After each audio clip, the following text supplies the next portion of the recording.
क्या सच में एक ऐसा समय आया था जब स्वयं महादेव ने समय को ही चुनौती दे दी थी?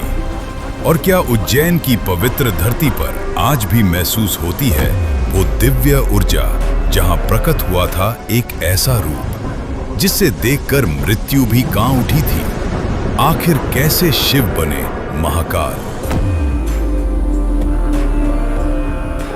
प्राचीन समय में उज्जैन में एक पवित्र ब्राह्मण रहते थे।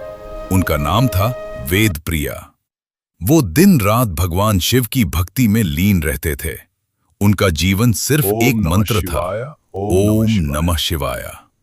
उनकी तपस्या इतनी शुद्ध थी कि पूरा नगर उनका सम्मान करता था। लेकिन हर युग में धर्म की परीक्षा होती है। उस समय एक भयानक असुर था, दूषान। कठोर तपस्या करके उसने वरदान पा लिया था। अब उसे किसी से डर नहीं लगता था। अहंकार में अंधा होकर उसने ऋषियों को सताना शुरू कर दिया, मंदिर तोड़ने लगा और धर्म को मिटाने की कसम खा ली। धीरे धीरे उसकी नजर पड़ी उज्जैन पर। एक दिन दूषान अपनी सेना के साथ उज्जैन पहुंच गया।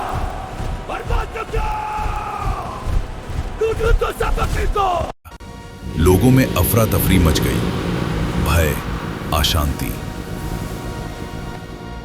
और फिर वो वेदप्रिया ब्राह्मण के सामने आकर खड़ा हो गया।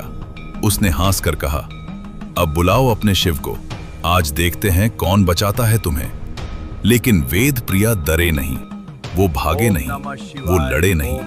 वो बस शिवलिंग के सामने बैठ गए, आंखें बंद की और जप करने लगे, ओम नमः शिवाय। हर मंत्र के साथ उनका विश्वास और गहरा होता गया।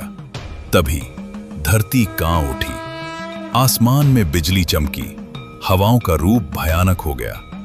और जिस शिवलिंग के सामने वेदप्रिया बैठकर जप कर रहे थे, उसी से निकला एक तेजोमय प्रकाश। ऐसा प्रकाश जिसे आंखें सह न पाएं।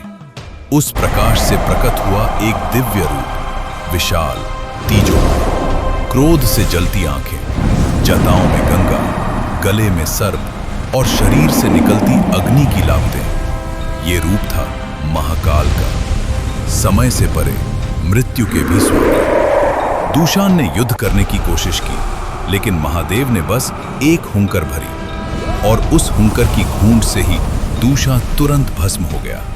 न तलवार चली, न अस्त्र उठे, सिर्फ महाकाल का संकल्प और अधर्म का अंत। उज्जैन के लोगों ने हाथ जोड़कर प्रार्थना की, प्रभु हमें छोड़कर मत जाइए, यहीं वास कीजिए, हमेशा हमारी रक्षा कीजिए।